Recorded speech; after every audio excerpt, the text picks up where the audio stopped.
Hi, neighbors. It looks like I'm live. Thank you for joining me, whether it is, let's see, December 23rd or if it's some other time.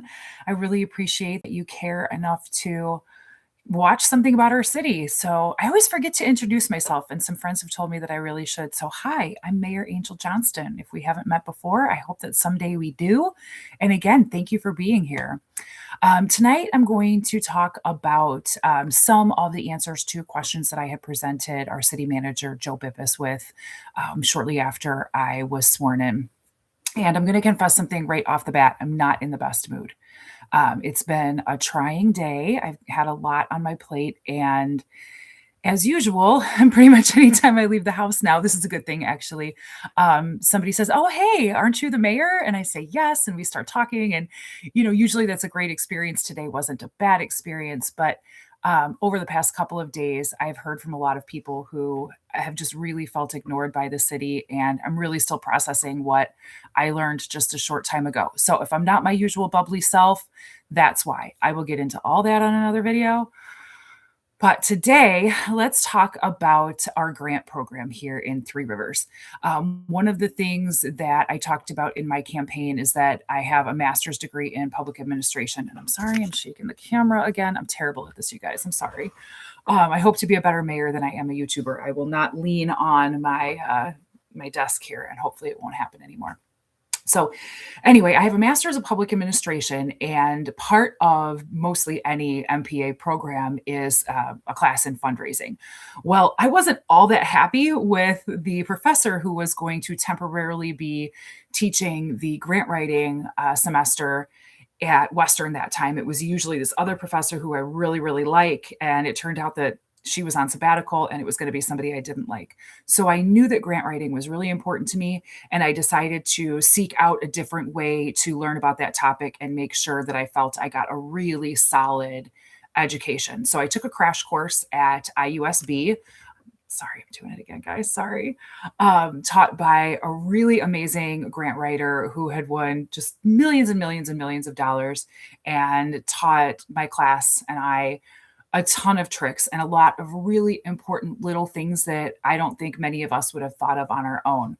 So I'm really grateful that I received that certification. It was moderate. I wouldn't say moderately expensive. I should probably, I mean, under my budget, yes, it was moderately expensive and I had to pay for it myself. From the city's perspective, it would be very, very, very inexpensive. And I became a certified grant writer. And, again, certified by IUSB, a legitimate school, and I learned a lot. So when I asked Joe Bippus, I have my stuff on my screen up here actually today because I'm in a different location. This is where I usually work from. Um, and so I'm not looking down at the side like sometimes I do. But when I asked questions, I was very specific and I knew exactly what I was looking to learn. And I know this is going to shock everybody. I didn't really get all the information I hoped for.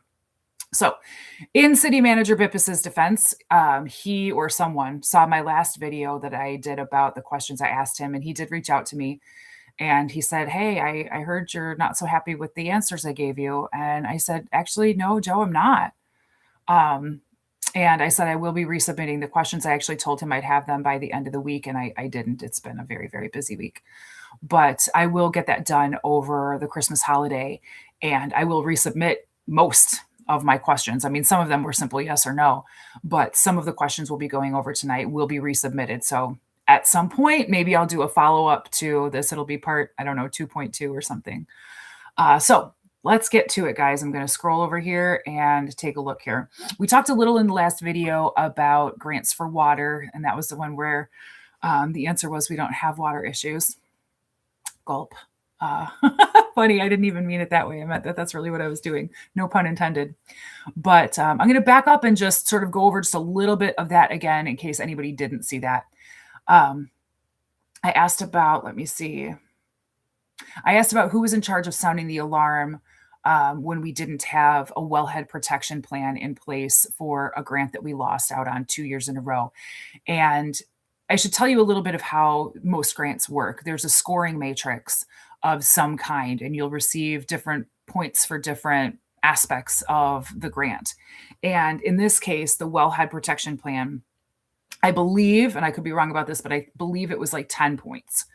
So 2 years in a row, we did not have this plan. And now the first time somebody submitted a grant with, an incomplete application, essentially, like being able to say, yes, we have everything on the list, I think is part of being, a good student. And I think grant writing and homework are very, very similar.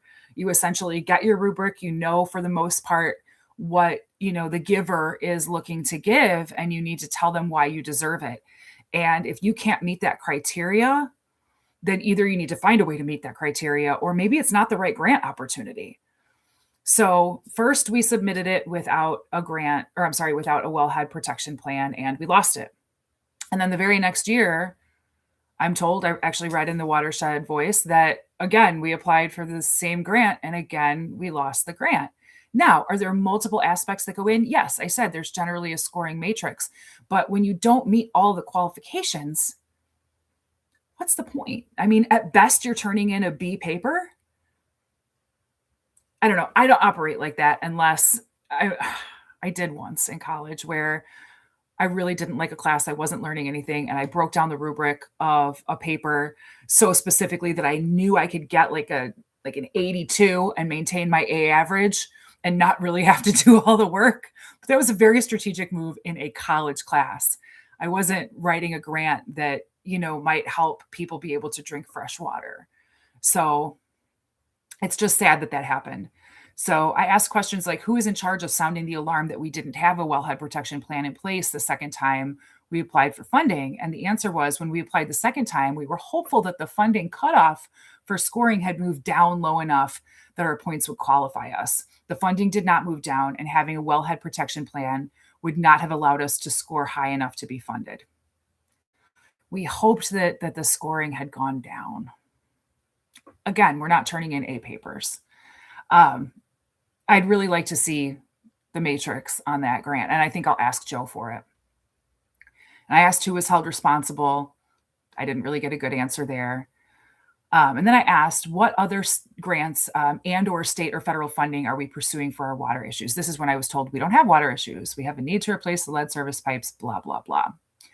Anyway, it didn't answer my question. It basically goes on to talk about the wellhead protection plan and when we started working on the lines. It doesn't tell me what other grants or state or federal funding we are pursuing for our water issues. It just flatly denies that we have water issues. So even if Joe wanted to reply with, we don't have water issues, blah, blah, blah, the pipes, he could have still said, we're pursuing this grant, that grant, this other type of funding, this is our plan. But that's not the answer I got. Next, do we meet the qualifications well enough to ensure that we have a solid chance of being selected? Answer. Each funding opportunity that is offered is scored on a different basis, so we can never guarantee that we meet the qualifications well enough to receive the funding. Again, I'm going to read my question. Do we meet the qualifications well enough to ensure that we have a solid chance of being selected for the opportunity? You can't always guarantee you're turning in an A paper or that you're going to get the best grade, which is what you're looking for when you're writing a grant proposal. But my goodness, shouldn't we try? Next, I asked who's in charge of determining which funding sources we pursue. And the answer was funding opportunities are sought and reviewed by multiple city employees and are brought to our attention by regulatory agencies. We as a team then decide which ones are best to use our resources on to prepare an application. That makes sense that we should be careful what we're applying for. That's basically what I was just talking about. We can't be applying for grants that we don't meet the qualifications for. That's just wasting time. Here's another question that didn't really get an answer. I said, who is responsible if our applications are not selected due to requirements not being fully met? Although requirements can be fully met on a grant application, if the scoring matrix is not favorable for our needed project, it may not be selected. Other communities can have a greater need than us and score higher. I know that other communities can have a greater need and score higher.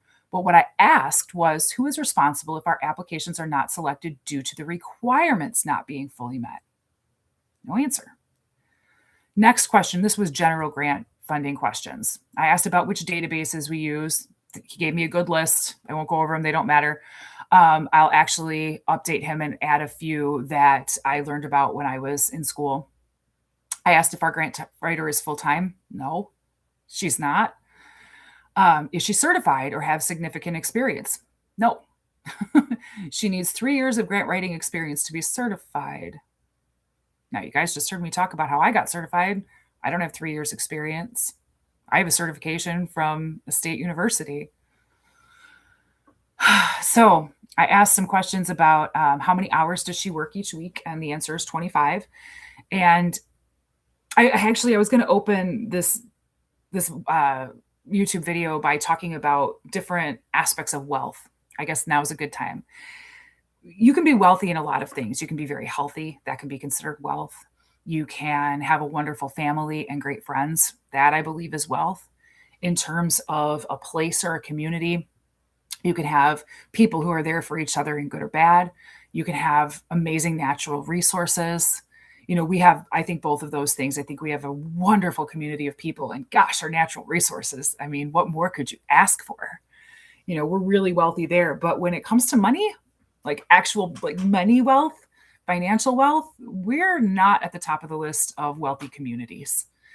We have a lot of people who are in poverty here. I was actually going to look up what percentage of our kids got free lunch, and I forgot to do that. But I think it'd be very hard for anybody to argue with me and say, no, Three Rivers is a wealthy community. In terms of money, it's not. So, I do believe you have to spend money to make money. And I would very much like to see us have a full-time grant writer, somebody who can dedicate themselves to finding us money that doesn't have to come from our tax base. So to hear that, we have someone who's only working 25 hours a week was disappointing. I've never met our grant writer. She could be absolutely wonderful. So in no way, shape, or form do I want this video to come off as a critique of her. This is a critique of our administration, not the people below our city manager. He's the one who ultimately decides who we hire and how much experience they should have and how much they should work. I've looked for grant writing jobs, and I have never, in years that I've been looking, seen an offer from a municipality or a nonprofit that will hire somebody who has absolutely no experience whatsoever and is not certified.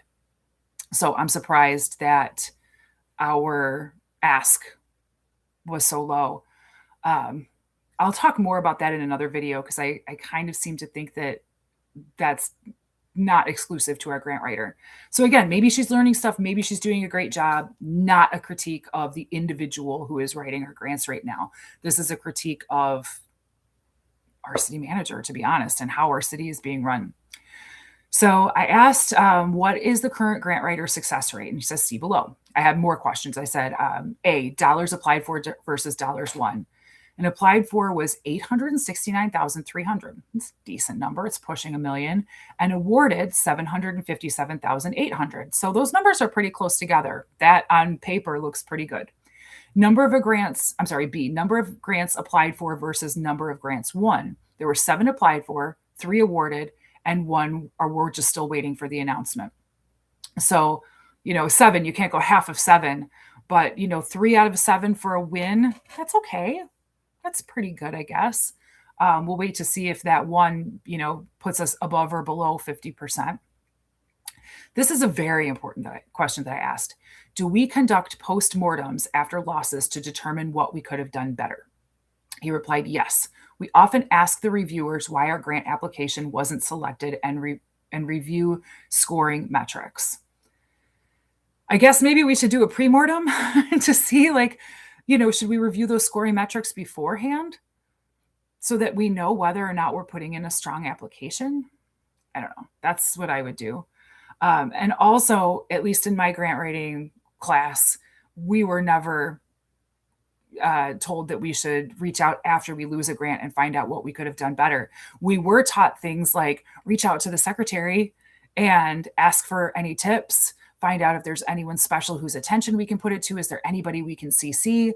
Literally, I remember the professor joking, if they want a 10-point font, you give them a 10-point font. If they want 1,000 words, you give them 1,000 words, not 101, not 999. Meet every single ask in the grant application so that you have the strongest package possible. Let's see. How many proposals are being worked on at once? The answer, it varies. Of course it varies. How about now? How many do we have in play? How many grants did we apply for in 2025? 25 by the grant writer. The city as a whole probably applied for more because some departments have specific grants that are just for their area they may apply for. I don't have the total. These answers took 2 weeks to get. How could our city manager not have a total? It leads me to believe that there's no tracking done, that there's not even a spreadsheet going on about what grants we're applying for. Um, I say all the time, I'm not in charge of the city. Our city manager is. If you didn't see my video where I talked about how our city is structured, I used the analogy of a cruise ship. And again, I've had people, anytime I'm out in the community, people are talking to me and people have said that was a really good analogy. So I'll bring it back up here. I said that, there's two ways to run a cruise ship. You can have a group of people who decide things. There's always going to be a group of people who decide things like, where are we going to go? What ports are we going to stop at? How much are the ticket prices going to be? What level of service are we going to provide? They'll answer the big questions, but it depends. If the captain's on that team, then he's the one actually steering the boat. If the captain's actually not on that team, it's not up to the members of that team to go down there and say, all right, captain, a little to the left, a little to the right. So Joe is our captain. I'm part of the team that decides where we're going. He's the person who decides how we're going to get there. And it's very disappointing for me that we don't have this information at our fingertips. I honestly expected a spreadsheet to be shared with me or some type of conglomeration of information that showed, infrastructure grants, recreation grants, all different categories of things that we need in our city, beautification, natural resources, something for the riverfront, something for, childhood activities. And that just didn't pan out. So it's just sad that our city manager doesn't even know how many grants have been applied for, yet he can tell me that we applied for $869,300 worth of grant money and that we were awarded $757,800. I don't know. I can't make sense of that. Then I asked, which categories of spending is the city pursuing grants for? Again, it varies based on what the needs of the city are and what grant opportunities are available. Typically, we look for funding for road, sewer, water infrastructure, park amenities, downtown revitalization, police equipment and training, fire equipment, and airport maintenance. But that's typically, why isn't this something that we're actively pursuing? Where's that spreadsheet I just talked about wanting? Why isn't there something there to say, here's what we need, here are the grant opportunities, here's the ones we think that, we can score really well in, here are a few that we, after looking at them, they probably aren't going to be a good match for us. I don't know. Next question. How much have we spent on contracts for grant writing services to grant writers not employed by the city? I asked this because I was told, and I haven't confirmed this yet, but it sounds accurate judging from the people who told me that a lovely former member of our community is the person who had applied for the grant for the amphitheater. And she's wonderful. She's absolutely wonderful. And I would love to see her still working for our city in some capacity. She's moved away, but I work in a company many, many states away. I'm sure she could find a way to work with us if we were able to put something together. But again, how much have we spent on contracts for grant writing services to grant writers not employed by the city? The answer was we have used engineering and environmental service firms to assist us with grant administration. This year, we had one grant that was paid for by ClarkLogic for environmental mitigation at one of his facilities. This year, we did not pay for an outside grant writer because we had our own. But he says we have used engineering and environmental service firms to assist us with grant applications. So I don't know. Then I asked, what was our ROI? In 2025, we currently get $26 for every dollar we spend on our grant writer for the grants that she authored. That's a really great return, actually. I did some research to see what the average was. That wasn't something we went over that I remember, at least in my grant writing program. But that, at least on the surface, looks really good. I'm sorry. But I can say that this group of answers just didn't really blow me away. And because I'm not the captain of the ship, all I can really do is make suggestions. I can put together proposals. Not grant proposals, that's the grant writer's job, but I mean proposals of how we can do this. But I'm nervous that they'll fall on deaf ears. And that's one of the reasons that I make these videos, because I need you guys to help me by coming to City Hall and by asking for these things. If people start to show up or start to email the commission, it's a lot easier to put the pressure where at least I think it should go. If you think there should be pressure somewhere else, oh my goodness, please let me know. I am nothing but ears, you guys. But I don't think we have as strong of a grant program as we possibly could. So I'm going to leave it at that tonight. And I think I'll close by saying that, as I'm now mayor, and I have been now for, gosh, not even 2 months, I'm torn emotionally. Sometimes people say, "Oh, are you having fun?" And I feel bad when I answer, "No." No. I was talking to a friend yesterday who I hadn't seen in a while, and she asked me that, and I answered, "No." And she said, "You know what?" She's like, "That's probably good. I think if you were having fun, it would probably mean you weren't doing it right." And she's 100% right. I'm not here to have fun. It was fun to be in the parade the other night. That was really fun. It was fun to go to a ribbon cutting, to be invited. Sorry, I keep shaking. To be invited to do that. But the actual work of being mayor is really just pulling things apart and trying to discover what's what, and learning what's available, what's out there, what's being ignored, and just trying to basically gather a bunch of information and to rally you guys, to rally the troops. So I've talked long enough. Thank you for watching. I appreciate you. I appreciate every single person in this city. This is a beautiful, wonderful community, and I am so grateful to be a part of it. And I'm so grateful for the opportunity to serve you. And I really hope that you feel that that's what I'm doing. And just know that I'm giving it my all, you guys. I've gotten less sleep since becoming the mayor than I even expected, and I'm going to do my best for you. I will be spending Christmas helping a friend and doing research and writing these questions back and getting things to Joe Bippis, and just doing everything I can to make the most of Three Rivers, because as I've said before and will continue to say over and over, we have three rivers and one future. So let's start writing the next chapter together. Thanks, everybody. I appreciate you. Have a great night.